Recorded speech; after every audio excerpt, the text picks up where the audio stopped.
Cristiano Ronaldo is one of the most valuable footballers on the planet. His talent is mesmerizing. He's a really good tackler, he's really fast. He's an athlete, a complete athlete. Cristiano Ronaldo is one of the best players in the world. But what is it that gives Ronaldo the edge over other players? To find out, he's come to this specially created state-of-the-art laboratory in Madrid. Here, in a world exclusive, sports science experts are going to forensically analyze what makes him such an efficient machine. Ronaldo will submit to an array of tests, each one designed to investigate a different strength in his game. It's amazing to see how my body works, so it's fun day. The results are revealing and often surprising as Cristiano Ronaldo is tested to the limit.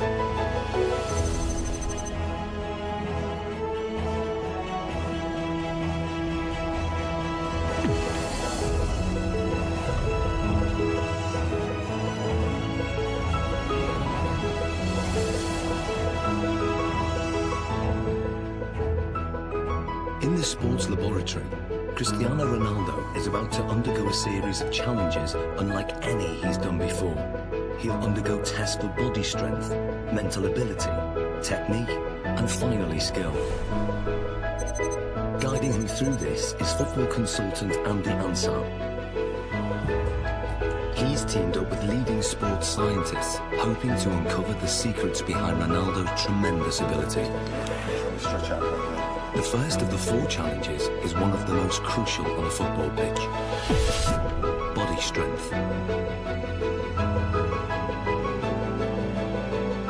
With 40 goals in a single season, Ronaldo is La Liga's highest scoring player ever.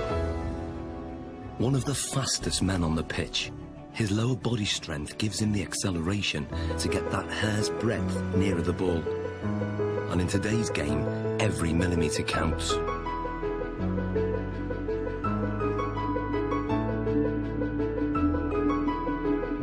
To test Ronaldo's sprinting ability, Andy has developed a 2-part challenge. First, a straight sprint over 25 metres. Then, a 25-metre zigzag sprint, designed to measure speed and agility. To draw a comparison, Ronaldo is going to race against professional sprinter Angel David Rodriguez. Rodriguez is the Spanish champion over 100 metres, but how will he compare with Ronaldo over 25 metres? Infrared beam timing gates will give split-second results. And in charge of the test is biomechanics expert Neil Smith. We want to see the different muscles and the different components that are used in order to find out who's quicker, a sprinter or a footballer. Rodriguez is going to go first. Take your marks. Set.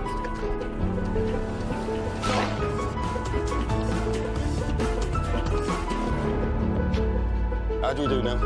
Angel hit 3.31 seconds only. Angel quality, different class. It's fast. What do you think Ronaldo will do? Maybe the same, strong, accelerated.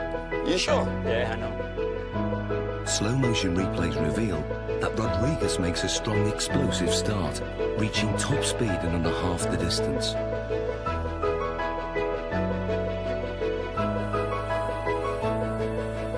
All his movements are in a straight line, very linear, nothing from side to side at all.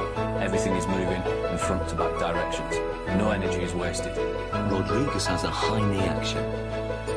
This gives him a very long stride length of 2.5 metres. Ronaldo's target to beat is 3.31 seconds. Let's see what he's got. Come in, buddy. Let's get Ronaldo on the blocks. Okay, Neil. Set.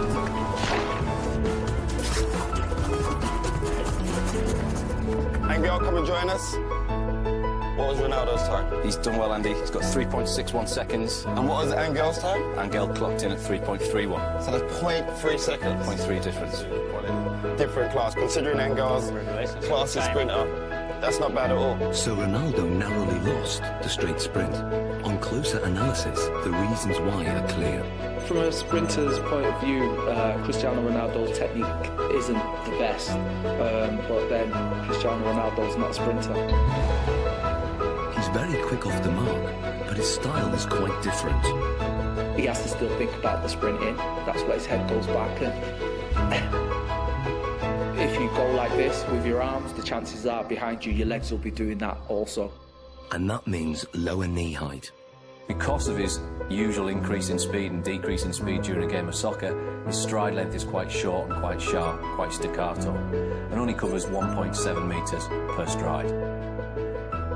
In a 90-minute match, Ronaldo will usually cover over 10 kilometres, but very little of that is in straight-line sprints. In football, the ability to abruptly change direction is vital, so the zigzag course is designed to replicate what happens in a game. How well do you think you'll do on the zigzag? Me? Yeah. He kicks me. Let's go and do our thing. Come on, guys, let's give it a go. Take your marks, get set, go. Rodriguez is still very fast around this course. He navigates the poles well, keeping his balance even when his body is almost at 45 degrees at some points.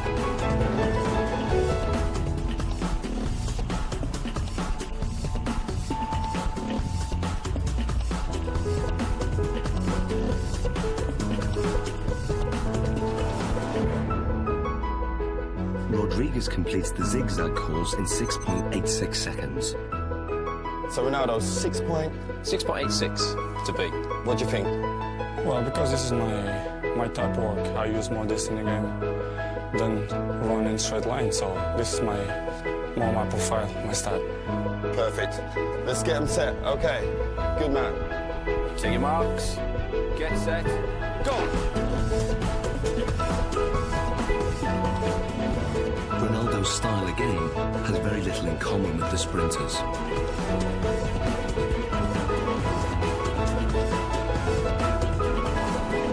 Okay, Angel, come and join us. So first of all, Neil, remind us of Angel's score. Angel came in at 6.86 seconds. 6.86. And then Ronaldo's? 6.35. So what's the difference there? Almost half a second there, Andy. Almost half a second. Superb. Superb. Exactly what we was expecting from our footballer, correct? Yeah. Well, what we're hoping there, you can see a very big difference between the straight line sprinting. We've got very long strides, nice high centre of gravity. Cristiano comes into his own here. Yep. We lower the centre of gravity. We enable ourselves to push off and accelerate sidewards. That centre of gravity nice and low. The knees are bent, the hips are bent, and the muscles are hopefully working at their optimum length. Because this is my style, you know, I use this a lot in the pitch, so I guess that I'm more chances in this type of run that's straight line. Without a shadow of doubt, improved it. When we look at the zigzag movements, we can see a way that Cristiano anticipates the change in direction coming into play. As Cristiano approaches, we see a lot of shorter steps. This is in stark contrast to what we see from Angel. To change direction, he does something that probably most people wouldn't. They would almost drop down to the ground to change movement. Cristiano Ronaldo almost goes upright, goes taller.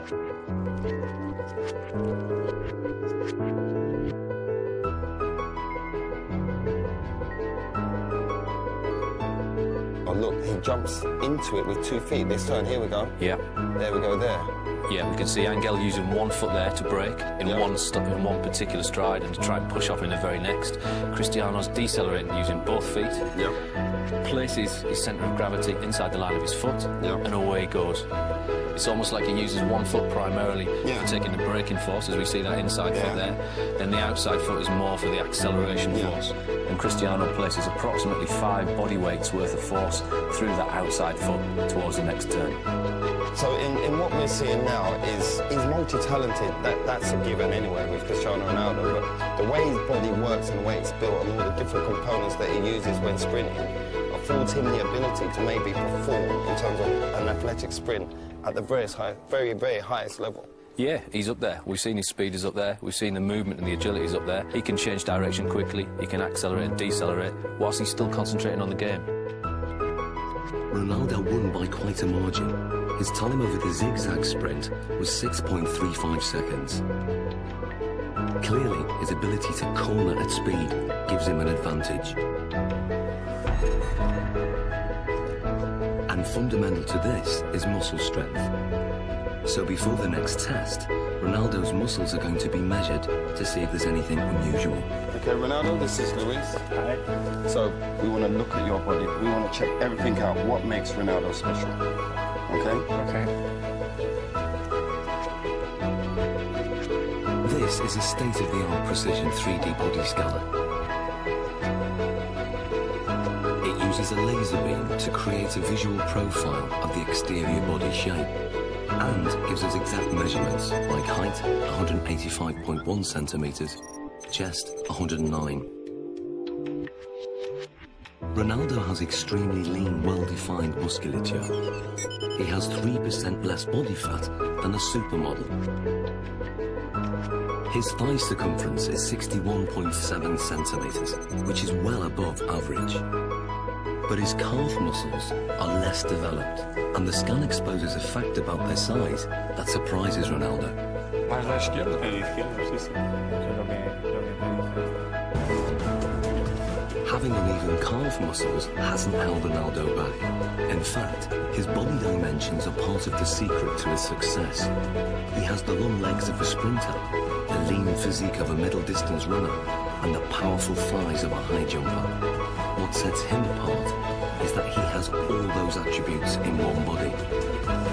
Like tuning an engine for high performance, Ronaldo has tuned up his body strength significantly over recent years. He's increased his win rate in the air from 40% to over 66%.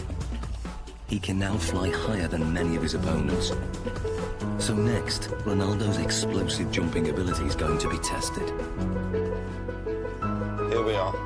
Okay, Ronaldo, this is the high jump. Now explain to us how this works. What we're going to get you to do is a test of lower body power. The higher you jump, the more powerful your legs can be. So we're going to place you on the mat. We're going to instruct you to jump as high as possible, give it your maximal effort, and try and land back on the mat again. This mat is actually a very sensitive pressure sensor that measures takeoff force. And the key thing is having his hands on his hips. We're going to try not to use the arms as an extra counterbalance. So that's why we do this, so that he can't use his arms as elevation. It's just about the legs. Concentrate just on the explosive. Okay. Okay. 3, 2, 1.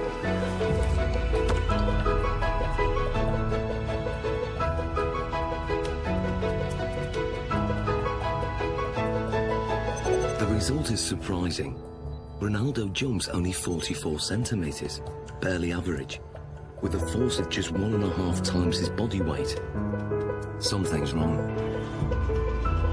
So now, this is the thing. You don't jump like that in a game. Yeah. We have to make it relevant to football. Of course, if you jump with free hands, Yeah. it's better. Jump Yeah. then you're quite limited.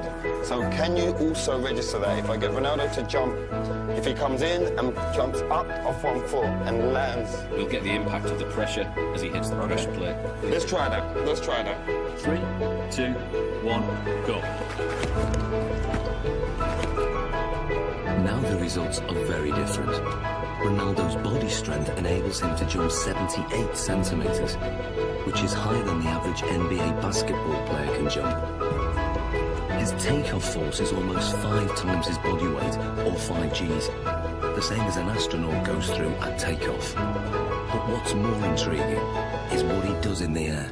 When he jumps high, he tucks his knees and his legs up behind under his buttocks.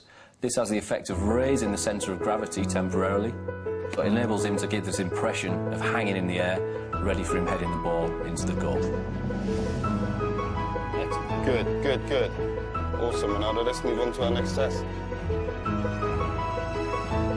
Very hard because you have to give 100% everything that you involve.